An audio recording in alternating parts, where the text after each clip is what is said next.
Do ta nisim sot, domethënë me reagimin pas 16 ditëve heshtje të ambasadës amerikane Arian për sa i përket zgjedhjeve. Do doja të dija si lexove këtë reagim, sepse me ato pak fjalë sa janë aty, domethënë janë bërë një mori emisionesh dhe në një farë mënyrë shumica e shqiptarëve ka mbetur më shumë e paqartë se e qartë për sa i përket qëndrimit të ambasadës së Shtetit Bashkuar të Amerikës.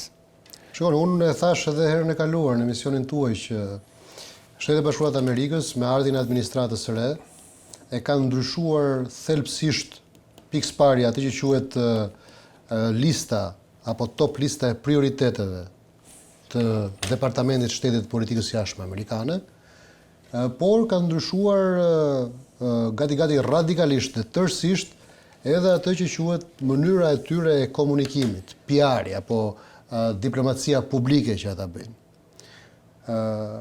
Në qoftë se ata po thonë që çdo prezencë amerikane jashtë kufive të Shtetit Bashkuar të Amerikës është vetëm dhe vetëm që Amerika të jetë e para për interes dhe vetëm për interes të Shtetit Bashkuar të Amerikës. Kjo bëhet e dukshme në mënyrën se si ata negociojnë, në mënyrën se si ata ndërhyjnë në konfliktet e mëdha që ne kemi parë në shumë pjesë të globit, në mënyrë se si ata përfshihen dhe shfaqen në organizatat ndërkombëtare, por edhe në mënyrë se si ata deklarohen tashmë në raporte apo situata të brendshme mes vendeve të ndryshme të botës apo brenda vendeve të ndryshme të botës. Por mua nuk ka asnjë çudi. Shtetet Bashkuara të Amerikës me administratën e re nuk kanë asnjë arsye për të shpallur partneritet apo qasshmëri apo preferencë me asnjë politikan shqiptar. Dhe kjo deklaratë e thatë, që nuk është e thatë në vetvete, por është e sinqertë, por ne nuk kemi mësuar me deklarata sinqerta dhe të vërteta. Donald Trump, si president, ka ndryshuar atë që ka prishur harmoninë e hipokrizisë globale. Shpeshherë, kortezia në diplomaci bënte që ndonjëherë Shtetet Bashkuara të Amerikës të tregoheshin më politically correct. Po themi sheqerisht, më të sheqerosura në deklarimet e tyre kur donin të tregonin se kë favorizonin.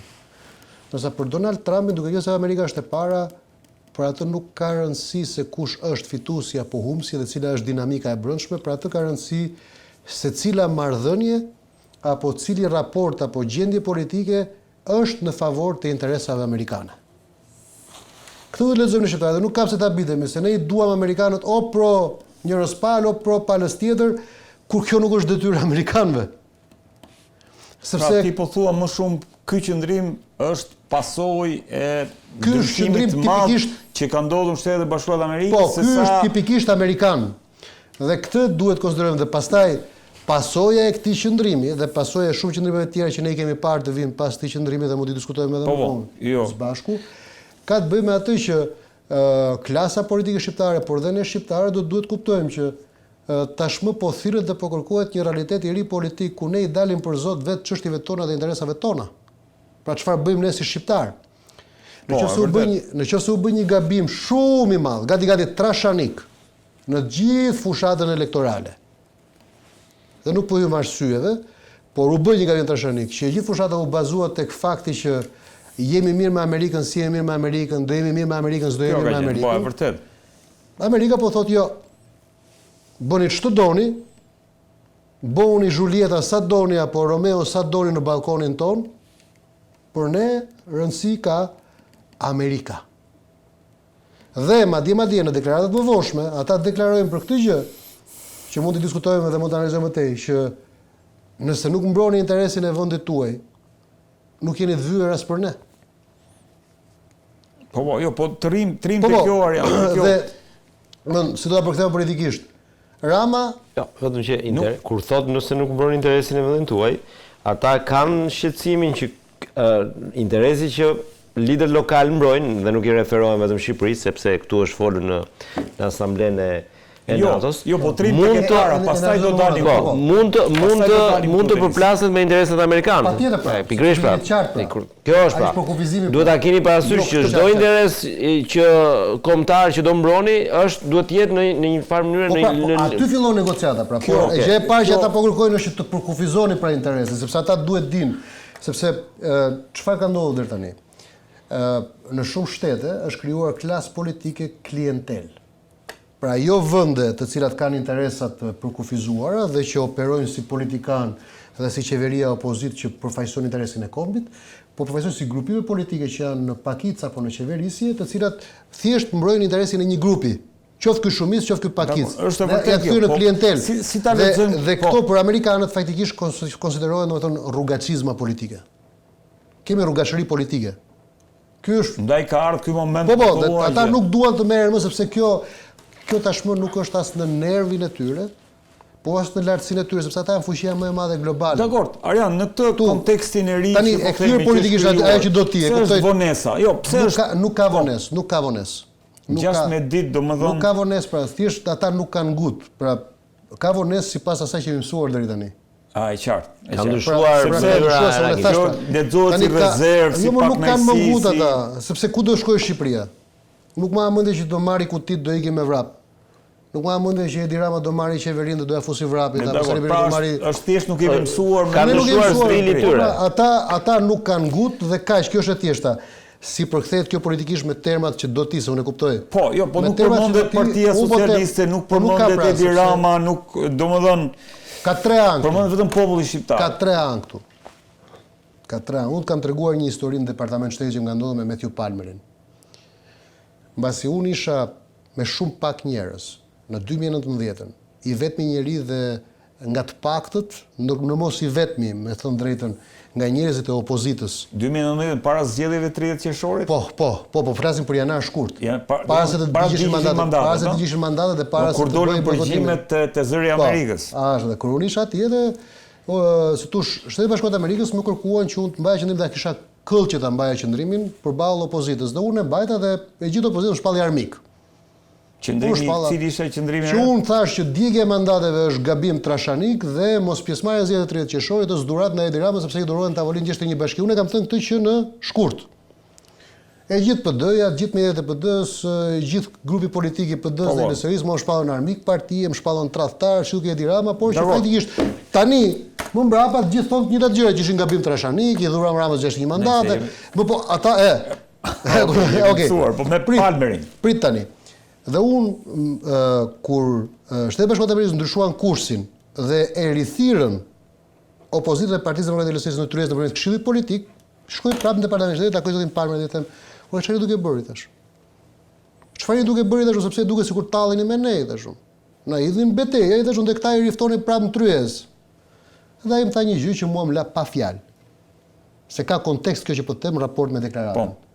Arjan tha, po çfarë mund të bëjmë më tepër në amerikanët nëse ju shqiptarët tha nuk na dëgjoni tha. Nga shkurti tha, deri në 30 qershor tha, mbaj pak shënim tha mua tha. Ke një deklaratë në mëngjes të ambasadës amerikane dhe një deklaratë në mbrëmje të Departamentit të Shtetit tha. E ke në zërin e Amerikës dhe ju e dini si gazetarë, mund ta frikoni shumë lehtë. Ku Shtetet Bashkuara të Amerikës u thon shqiptarëve, shiko, mos i bojkotoni zgjedhjet se nuk i bën Edi Rama, i bëjmë ne.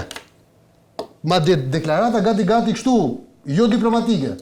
Departamenti i Shtetit dhe ambasada amerikane nga shkurti deri në 30 qershor çdo ditë kanë bërë 2 deklarata këto shqiptarëve, nuk i bën Edi Rama zgjedhjet e 30 qershorit, i bëjmë ne.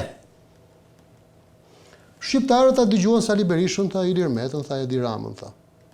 Tani si mendoni ju që neve tha tani do dalim mbi shqiptarët në këtë histori? Nëse për ata loja politike e brendshme është më e rëndësishme se sa 2 deklarata në ditë tonë ata, atëherë ne duhet mbajmë shënim ta. Tani pse ta thash të? Kur ata thonë urime popullit shqiptar, këtu merre se ta marrësh, po unë po e lexoj duke qenë se i di ca biseda. Kam një djeni, unë mund të them këtë gjë që edhe Edi Ramës i thuhet mos u gëzo o i gëzuar, edhe Sali Berishë thuhet që mos shpreso o i pa shpresë, por nga ana tjetër i thuhet popullit shqiptar tani a votuat. Ky është rezultati.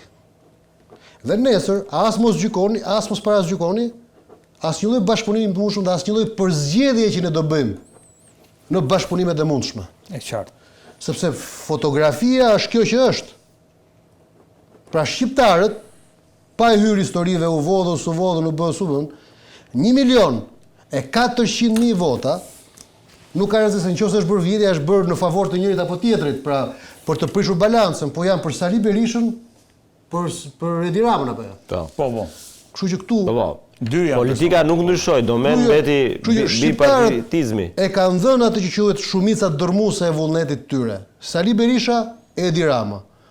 Se kë vazhdojnë të zgjedhin amerikanët si bashkëpunues, tani është çështja e tyre. Jo.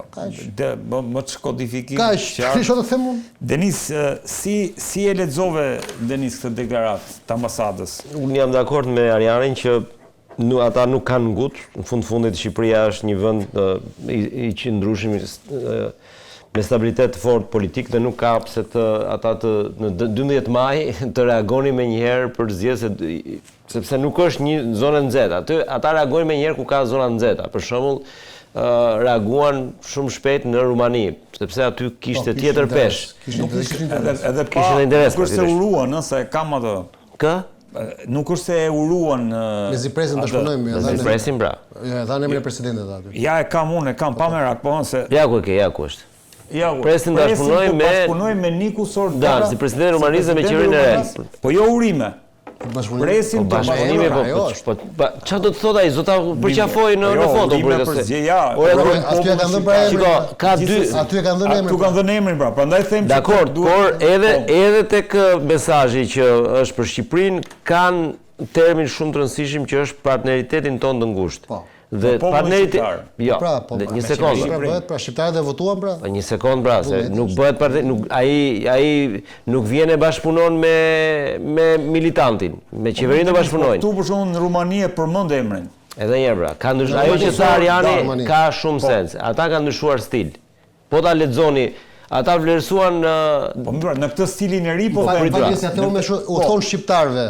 Ju e deshët, ju e votuat, mos ta kërkoni llogarinë pse bashkëpunojmë ne me të tani. Këtë po të thot pra.Ethën shkurt muhabeti, do kështu. Po kaq pra. Tani po ta shohësh se nganjëherë duket për qeshur reagimi para 4 vitesh, ata i ngrinin në qiell dhe Lulzim Bashën që humbi. Po. Edhe ai ishte i panatyrshëm në vendimin tim. Ishte administrata tjetër. Po, ishte tjetër. Tani ka ndryshuar stili dhe ajo që thot Ariani është plotësisht e saktë pra, në një farë mënyrë këtu është uruar populli shqiptar sepse edhe për mua kanë bërë mirë se ne bëjmë një gabim të madh. Duke u përfshirë në këtë betejë politike, i kujtojmë zgjedhjet sikur janë partive, sepse këtu komisioneret kanë partitë, gjithçka kanë partitë.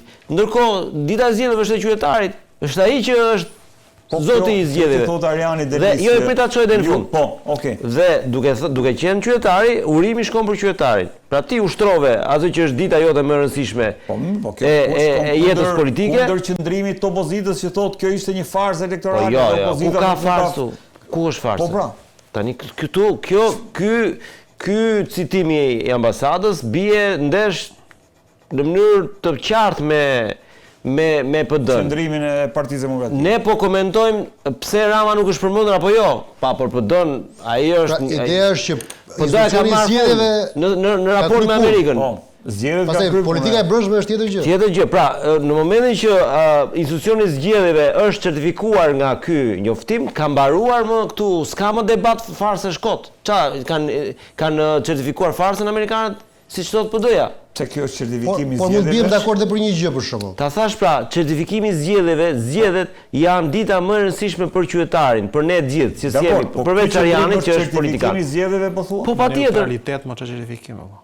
Distancim nga zgjedhjet, neutralitet. Jo, është distancim nga politika e ditës. Nga zgjedhjet. Ore, ai të ka thënë urojnë popullin shqiptar. Kush? Zgjedhja është domeni i popullit, nuk është i partive. Ne kemi kthyer keq. Po mos merr vetëm një gjë pak. Se unë thash edhe ja, vetëm një frazë, një batutë, më fal. Okej, vazhdo, s'ka gjë. Një batutë. Nëse unë thash në fillim të analizës që ishte fajull dhe lajthitja e politikës shqiptare, nuk ka rëndësi se kush, që vendosën SBA si leitmotiv fushatës, apo jo. Dhe në këtë mënyrë, amerikanët po tregojnë shumë të kujdesshëm me Shqipërinë. Se kuptojnë që këtu sensibilitetet në raport me SBA janë më të larta se sa dhe më gati më marroke se sa ata mund të tolerojnë dhe mund të pranojnë.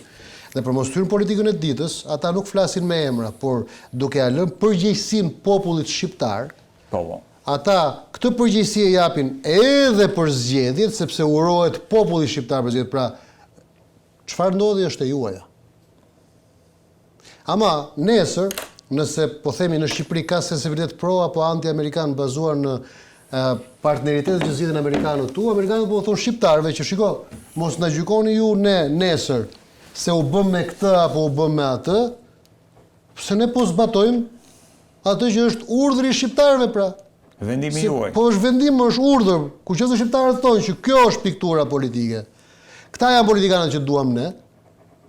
Ndash socialistët mos të habitën nëse amerikanët vendosin të kenë një marrëdhënie preferenciale me Sali Berishën. As demokratët mos të habitën nëse amerikanët vendosin të kenë një marrëdhënie preferenciale me Edi Ramën. E qartë. Ka që thjesht është. Almer, si e shikon këtë qëndrim të ambasadës? Kur po bëhe një searching lidhur me këtë situatë dhe mënyrën se ish i qasur, ish liderit dhe ish njerëz të rëndësishëm që kanë qeverisur Amerikën para kësaj administrate, unë gjeta një shprehje një citim të Joe Bidenit, ish presidentit. Në 2021 Joe Biden kishte thënë një shprehje të përgjithshme që është kontekstin aktual. Thot, demokraci nuk ndodhin rastësisht. Thot, duhet ta mbrojmë, të luftojmë për të, ta forcojmë dhe ta ripërtërim. Po. Atëherë, çfarë lidhje ka kjo shprehje, ky citim me aktualitetin sot? Unë mendoj që amerikanët në Shqipëri, pra kjo administratë, ka kuptuar që demokracia në Shqipëri ka rënë. Sistemi që ata kërkojnë të përpiqen ta mbrojnë, ta ripërtërin, ta forcojnë, nuk gjendet askundi në aktualitetin e përditshëm të kësaj klase politike që ka rënë batakun e një marrëdhënie të ngushtë që palët nuk bëjnë dot pa njëra tjetrën. Kur amerikanët e kanë kuptuar këtë gjë, kanë filluar të distancohen. Kanë filluar të qëndrojnë larg, kanë filluar që mos të kenë asnjë lloj admirimi për palët, për opozitën apo për qeverinë. Pra, kur ata shohin që Shqipëria nuk po plotëson standardet minimale të demokracisë, kurse si nuk mund të bëhen palë me njërin nga aktorët e klasës politike. As me të majtën, as me të njohën zgjedhjet Almer? Shumë saktë. Jo, ai njohën zgjedhjet amerikanët? Unë mendoj që amerikanët nuk kanë njohur zgjedhjet. Vetëm arsyeja që mesazhi ka ndodhur 16 ditë është mesazh më vete. Amerikanët 16 ditë me vonesë. Është mesazh më vete, pra tregon që ata janë indiferent ndaj realitetit në Shqipëri dhe nuk pranojnë mënyrën se si janë zhvilluar dhe okupuar zgjedhjet. Pra ata nuk e shohin një proces legjitim zgjedhjet. Ata mund të shohin Edi Ramën në qeverisje sepse duam dikë që të bashkëpunojnë. Patjetër. Por ata nuk e shohin Edi Ramën të zgjedhur në mënyrën se ata konceptojnë demokracinë. Edi Rama ka marrë tjetër 3 mandate, opozita ngre akuza, lufta bababam e bababam vazhdon. Po amerikanët kanë tjetër qasje. Amerikanët thonë zotri, juve jeni në një realitet të brisht politik që nuk ju çon gjykundin kjo sjellje që po bëni. Ju nuk jeni në urimi për popullin shqiptar, është një distancim Amerikanët marrëdhënie me popullin shqiptar kanë pasur edhe atë idenë kanë pasur në komunizëm. Problemi që s'kan pasur marrëdhënie me drejtuesit e kohës. Është e njëjta situatë dhe sot. Me popullin ata do kenë gjithmonë. Pse keni kaq vështirë ta kuptoni? Kush votoi në 11 maj? Votoi një popull, do kthej prapë luftën. Jo, kush votoi? Shqiptarët votuan. Si votuan shqiptarët? Po kaq nuk votoi as Rama as Berisha, votuan shqiptarët. Atëherë, prandaj urimi është për votuesin. Amerikanët Denis, pse jo për qeverinë? Po çfarë zgjedh? Po pse edhe një herë pra. Se edhe kjo tash të qeveria ketë pjesë e dytë. Qeveria është e zgjedhur nga populli. Partneriteti i ngushtë është te qeveria, se partneriteti i ngushtë nuk bëhet me OJF. Bëhet me OJF. Denis do bën me kujtim që falin tek Ministria Administrative. Bëhet me qeverinë. Qesarakës. Tani, Denis, kush do jetë qeveria është tjetër gjë. Amerikanët, Denis, do të lëvizit amerikanëve. Ti shpjegojmë. Para kësaj deklarate, i diti shumë mirë se e ndjek aktualitetin. Një lloj si unë. E para, erdhi i citapi takoi drejtuesit e policisë së shtetit. Erdhën njerëzit e rëndësishëm ai komisioni që takoi Altin Dumanin dhe SPAK. Erdhën njerëzit e pambondit. Po pra, erdhën njerëzit e DEA-s edhe vajtën pasi ndodhi ky aksion i famshëm i troplinëve me italianët, dorën me deklaratë zyrtare. Zotri, kërkojnë bashkëpunëtorë në Shqipëri të denoncojnë, të bashkëpunojnë, të reagojnë për lidhje me trafikun e drogës. Pra, të gjitha hallkat e institucioneve të rëndësishme SBA me marrëdhënie institucionale funksionojnë. Kush nuk funksionon? Maja. Nuk funksionon Si nuk politika. funksionon Maja? Nuk ka pra marrëdhënie konkrete, zotri. Nëse ne Partitë Demokratike do ta marrim një parti inekzistente në marrëdhënie me SBA-n, hajde ta quajmë dhe realisht është kështu. Por ndërkohë as qeveria nuk ku është problemi ndi? Unë problemin e shoh e gjithë klasa politike në Shqipëri. Le klasën, ku është problemin? Amerikanët cili është sinjali që ti shef që qeveria shqiptare nuk ka problem sot me administratën Trump. Ta them unë, e para. Nuk shoh që Ta them unë. Qofse ata kanë për të investuar, kanë do investojnë. Unë marr si referencë vetëm qasjet e tyre. Unë mund të jem gabim. Referenca është 2021. Ke ndonjë deklaratë? Ka amerikanëve. Ky është para. Ky qendrim, o zotri, ky qendrim populli shqiptar, vonesa, mos përmendja mos ngutje. Edhe një herë. Mos ngutja, dakord, o zotri. Ngutja është shumë term më elegant, nuk është vonesa. Ma dëgjoj. Në 16 ditë ai mund të ketë bërë administrata, Trump është marrë me negociata Istanbul. Po pse? Po bëj një pyetje. Në raport me qendrimin e drejtanishëm të ambasadës që ishte gjithë kohës, domethënë. Të bëri përshtypje ty që ambasadorja Yuri Kim në foto me antar të qeverisë. Kuindi. Deklarata, po. Jo Kuindi, Ka ndryshuar, pra se ka ndryshuar administrata. 5 liderët që bën telefonate me Trump nga Tirana, të bëri përshtypje. Po çfarë ide ka kjo? Mirë, ata mund të flasin, kalojnë avion mbi Shqipëri, ata flasin telefon. Jo, mos e s'ka që thjeshtë. Rama deri tani ja ul verja, çdo gjë janë simbole këto diplomatike. Ore zotëri, Bajram Bega. Ku jeni ju zotëri thot ai? Ku jeni nga po flisni nga ky moment? Jemi në një samit në Shqipëri. Çfarë lidhje ka kjo? Shqipëria në konvertim. Më fal një sekond, se shiko, nuk bëhen telefonatat, hajde me që siç bëjmë ne të dy për shkak, po e marrun Almerin tani është këtu apo s'është këtu. Ato kanë agjend më buri. Po mirë, kjo telefonata çfarë prodhon për Shqipërinë? Çfarë prodhon për marrëdhënien shqiptare amerikane? Është simbolik për ne, nuk është asgjë simbolik. Ore, për ne për shqiptarë, dakord. Ne këtë ndryshim. Tani të lutem mos fol si këta që do prodhoj buke pensione tani. Po flas në marrëdhëniet dy palçe. Unë të thash më thuaj letrore. Shiko, ne si gazetare ka një marrëdhënie, ka një ftofje sot. Jo, nuk ka. Ka ftofje pra. Ku e ke pra? E para. Cila është? Ore, e di pse ka reaguar amerikanët sepse kanë ambasada këtu. Ma le të japun logjik për ligjen time. Ta them unë ftofjen. Do të jap arsyetimin dhe unë ta përfundoj. E para, nëpër studio pas zgjedhjeve, duke filluar nga muaji i parë dhe të gjithë ata të cilët janë opozitarë me këtë qeveri kanë thënë, amerikanët nuk kanë reaguar, amerikanët tamtamet, kanë vazhduar. Është detyruar ambasada duke dëgjuar deklaratat dhe ka pyetur atje. Zotrinj të nderuar, shefa që jeni në Washington, realiteti i Shqipërisë është ky, të reagojmë ne? Ata kanë menduar qartë edhe kanë bërë të lloj reagimi. Mendojnë një opsion. Opsioni i dytë që mendoj unë është që Rama sot, duke përdorur të gjithë interlokutorët dhe miqtë e tij të ngushtë, nga Meloni me shok, nuk po gjen dot hapësirë komunikimit dhe me këtë administratorë, të paktën të bëj një vizitë një vizitë simbolike. Të marrë një urim. Ka arsye tani. Po sepse nuk e duan më fare, nuk e duan. Ore, ta dishim, ky është perceptim, nuk është fakt. Unë po ta jap fakt, më gjej faktin që kjo marrëdhënie është shumë më shëndosh. Po s'ka arsye, pse s'ka arsye mos i të shëndosh. Marrëdhënien ndërshtetërore dhe institucionale do vazhdojnë. Marrëdhëniet politike, SBA dhe kjo qeveri nuk i ka të vrota. A erdhi Defender 2025 prap në Shqipëri? Do vazhdojnë gjithë kohën ato. Po tani çfarë? Po këto janë sinjal, jo mos s'kan vazhduar gjithë kohën. Ora ke gabim. Sepse në 96-ën, 95-ën ata e mbyllën kontaktet me Berishën dhe nuk flasin për realitetin komuniste lufta e Kosovës. Duan të japin shenja, japin mirë ata. Distancim institucional po thua? Nuk ka distancim institucional, janë të shëndosha, janë super më. DEA funksionon, SPAK-u funksionon, ICITAP funksionon.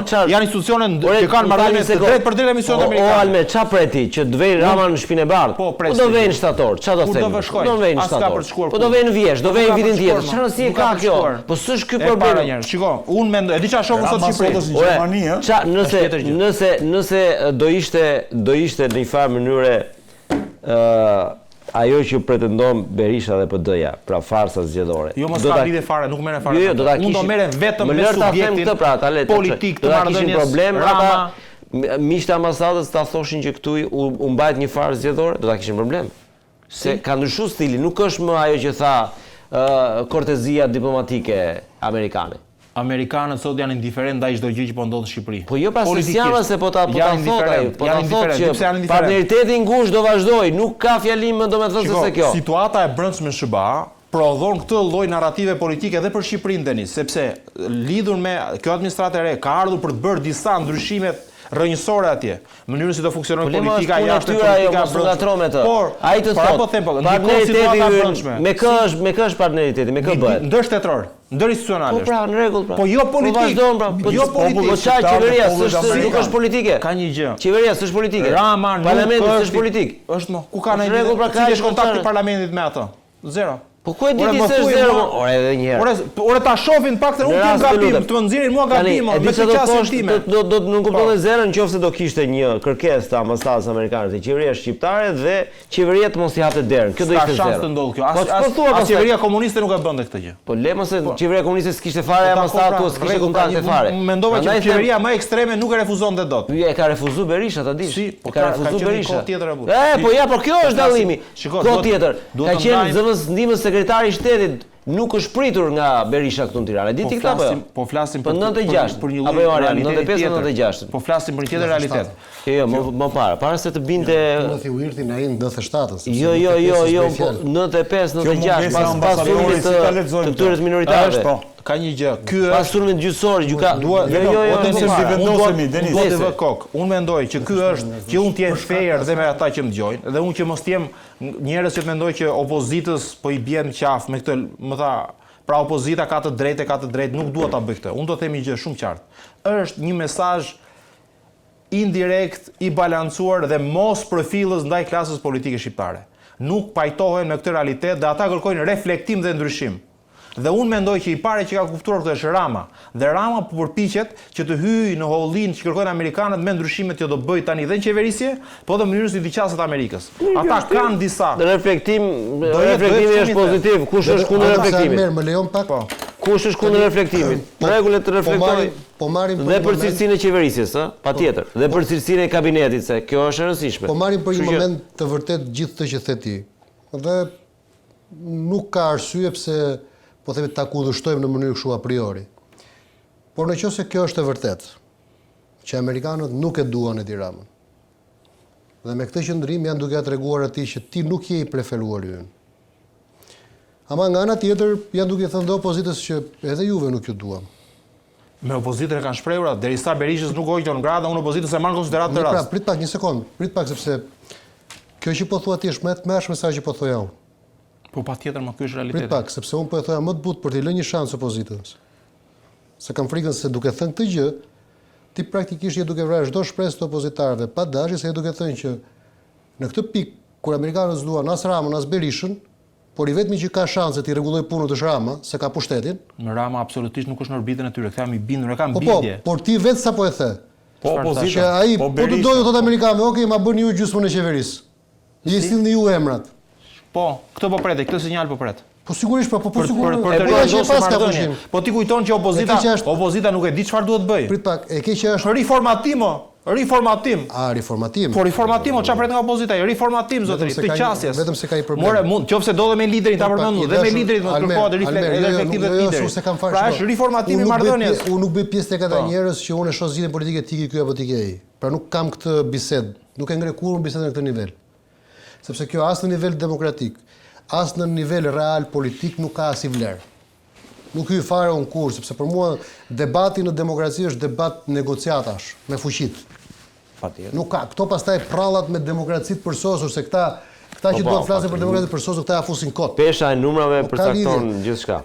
Unë e njoh demokracinë dhe e di që është aspirat, por nga ana tjetër real politika është real politik në çdo vend gjërat janë ato fuqitë që vendosin, as numrat. Jo pra, numri shpreh fuqinë pra. Po pra, nëse pra numrat blihen nëpërmjet fuqisë. Çizme e shtarit që vendos. Ashtu dhe. Tani e ke gjë që nëse ti po më thua mua që Rama e ka atributin dhe mundësinë dhe fuqinë që t'i bëj ndryshimet që i duhen amerikanëve, atëherë ne që kemi të dëshpëruar sepse ne do humbiskemi dhe mandatin e 5, edhe të 6-in, edhe të 7-in. Nuk e parë gjë akoma. Prit pra, se është keq e më keq, pa beso këtë gjë. Ka dhe më keq. Ma ke keq kuptuar mesazhin. Po pra, amerikanët i kërkojnë Ramës zhvendosje nga posti i kryeministrit, largimin e tij personal, ka ardhur koha që zotëri ti të ikësh. Pra ky është mesazhi që arrit kuptoj. Këtu qëndro pra, se këtu pra këto janë. Mos që ai ka dorë, s'ka gjë në dorë. Ai bën çdo gjë që amerikanët. Ai përpiqet pra. Po s'ka gjë në dorë. Në rregull pra, këtu jemi dakord. Arjan, do të bëja vetëm një parashtrim që po duash nëse ke koment për këtë e vazhdojmë prap. Jo, unë do të them vetëm këtë gjë që një nga gabimet tani për të thënë atë timen. Po. Mbasi besoj jam dakord me Almerin për këtë, por unë mendoj që një nga gabimet që ka bërë opozita gjatë fushatës, dhe urojmë mos ta bëj tani pas fushatës, ka qenë kjo që ka bërë të pamundurën për të treguar se ajo ka mundësi të lëviz gjërat në Washington, madje ka shkuar edhe në fushata me financime marramense për këtë lloj ndjesie, sa që tani e gjithë, po themi, shpresa e opozitës është varur atje. Po. Dhe nuk kanë lënë asgjë Jo, këtu. vërtet. Se gabimi tjetër që ka bërë opozita është kjo, që ti thua që duhet riformatohet opozita për shumë, po ta marrim edhe këtë argument. Po në qoftë se opozita e mbylli grupin parlamentar, çfarë ka për të ofruar opozita kur qeveria prap ka më shumë instrumenta për të ofruar? Opozita hapje ndaj shqiptarëve. Ridimensionimi i marrëdhënies me shqiptarët tani shiko, nga biseda e real politikës. Çka ofron atje? Atje ka shumë çka ofron ajo, që s'do të ngelemi atje. Këtu sepse riformatimi bëhet këtu pra. Se çiko çka gabimi u bë pra. Se është ajo që unë e kam thënë gjithmonë se një nga keq kuptimet që gjithmonë kam patur unë me opozitën ka qenë kjo se unë i kam thënë gjërat para kohe. Unë kam thënë, ore, një sekondë, sepse nuk po flasim për demokracitë përsosur, po hajde do negociojmë, po. Qose do bësh riformatim, treguaj shenjat. Riformatimi është dhe në marrëdhëniet me aleatët më. Po, do të treguaj shenjat, por qoftë mua jashtë parlamentit, dhe tim thua tani, shiko, ky është grupi i fortifikuar. Këta janë njëshat e mi. Ti po deshe hajde dhe ri aty në radhë. Si? Zoti Galdini, çfarë ka ndodhur, ka ikur. Unë mendoj pas. Tani ky grup është grupi i 2000. Si do e rikorrektojmë? Si korrektohet ky? E para njëherë, duke kërkuar opozita në radhë parë kodin e ri zgjedhor. Ja, do dalim që të favorizoj ty, që të mbështes ty. E para, duhet hapur derën. Jo, çdo forcë politike opozitare duke thënë ne jemi të gatshëm të bashkëpunojmë, hajde ulemi. Almer, e kam pjesë të emisionit këtë, do e diskutojmë pastaj se si mund të rregullohet. Kam përshtypjen që opozita ka bërë shumë gropa. Do të rikthehet në gjendjen normale apo? Reagimi Arjan i faktorit perëndimor për sa i përket zgjedhjeve ndodhi pothuajse brenda ditës. Ka patur një reagim të Gonzatos, i cili, të ambasadorit BE-s Gonzato, i cili i pranoi zgjedhjet, tha që ka pasur ato defekte që ka pasur dhe sugjeroi që palët të organizohen për të miratuar një kohë të ri zgjedhor. Pra, BE-ja e mbajti një qëndrim zyrtar për sa i përket zgjedhjeve. Po BE-ja si SBA-ja nuk ka qenë e qartë për këtë. Jo, se BE-ja e fut kot, BE-ja e fut kot. Jo, falë që po ta them këtë. Është qëndrimi. Po BE-ja e fut kot, gjithmonë BE-ja nuk e ka të qartë atë që ka ndodhur, është bërë tava e kryer tashmë. Ajo që unë e kam paralajmëruar, jo parashikuar, në emisionin e Denis Migës dhe në emisionin tënd, ka parashikuar edhe këtë element dhe unë ju kam thënë që Berishës duhen 50 deputetë, se duhet grupi i fortifikuar. Por nga ana tjetër, efektivisht Berisha nuk e ka luksin tani, që garantoi që është lideri i opozitës, që të ketë qoftë edhe bashkëpunime të sforcuara me qeverisjen. Dhe kjo gjë automatikisht do ta çonte opozitën në atë gjendje që do ta pranonte një mbipushtetë e Edi Ramës, që Edi Rama tani nuk ka më nevojë për votat e opozitës për me kush që tani 83 vota plus 3, tani me Tom Doshin, këtu ke të drejtë. Tani drejtat pra se ka mbyll pra Berisha ka rënë dakord me Edi Ramën. Tani ata në parlament do kenë vetëm luftë. Jam dakord. Ka mbaruar. E kam më me Berishën edhe Ramën. E kam me SBA-n. SBA-ja më të qartë. Zotri, BE-ja pranon zgjedhjet. Tani thotë që bëhuni bashkë për një kohë zgjedhor. SBA-ja ka një distancë. Do të bëj pyetje për drejt. Do mendimin tim apo do analizën time? Analizën. Qose do analizën, kjo është analiza. Analiza mbi mendimin tënd. Jo, qofse kjo janë dy gjëra ndryshe, se unë e di ta luaj më mirë se sa. Duat lexoja, ka një mospërputhje midis SBA-s dhe BE-s për sa i përket situatës shqiptare. Tani një herë me ardhen e visit janë dy gjëra krejt ndryshme. Dy entitete që as merren vesh, as do merren vesh te jetuti. As duan merren vesh. Çfarë do të prodhojë kjo në Shqipëri? Asgjë. SBA-ja do e vendos. BE-ja është pa rëndësishme fare. Të vë bas sa duash, atë sa duat të plasin, ti edhe përpjet Gonzato me shok. Ky është mendimi jot apo analitik? Edhe mendimi im tani po them, me mendimin tim dhe analizën time. Fare. SBA-ja. Tani ajo që do të ndodhi këtë jetuti është kjo, ne do të shohim nëse qeverisja dhe opozita do të gjejnë mekanizma edhe për interesin e tyre të mbijetesës politike, se prit pak se unë këtu e kam bërë një paralajmërim që 2027 nuk do jetë më kështu si është. Po ma kujtu se e shënova këtu fakt se ta rikujtoj 27-ën qeveri të re, Rama jo kryeministër ke thënë apo jo? Po nuk kam 27 asnjëri. kam bërë tjetër parashikim, është më e fortë kjo. Në 2027-ën, kjo klasë politike që është nuk do jetë më kështu si është dhe mundësisht nuk do jetë fare. Unë prapë i qëndroj kësaj. Unë mendoj që këtu do përmbyset gjithçka. Besoj që këtu do të ketë një frym kaq të fortë transformimi dhe ndryshimi që jo vetëm nga drejtësia duhet pritur, por do të ketë shumë mekanizma, edhe të diplomacisë publike, edhe të diplomacisë direkte, edhe të diplomacisë padukshme, që ta sigurojnë këtë lloj mesazh ka ndryshimi. kuptuar Rama dhe Berisha që do bëjnë informatim pranë shtator. Po s'jeni pra preferencialët tanë, pra këtu është e gjitha, ata e morën me, ore Rama këtu unë jam dakord me ty në këtë pikë. Rama, në qoftë se e di Rama, do kishte qoftë edhe një copës korridori në administratën e re, ai atë do ta kishte shfrytzuar maksimalisht. Por fakti që Edi Rama nuk po siguron dot asnjë vizitë të një zyrtari tercor, katërsor të administratës amerikane. Arjan, të ta lexoj reagimin se kjo që thua ti lidhet shumë me reagimin e sotshëm të ambasadës amerikane.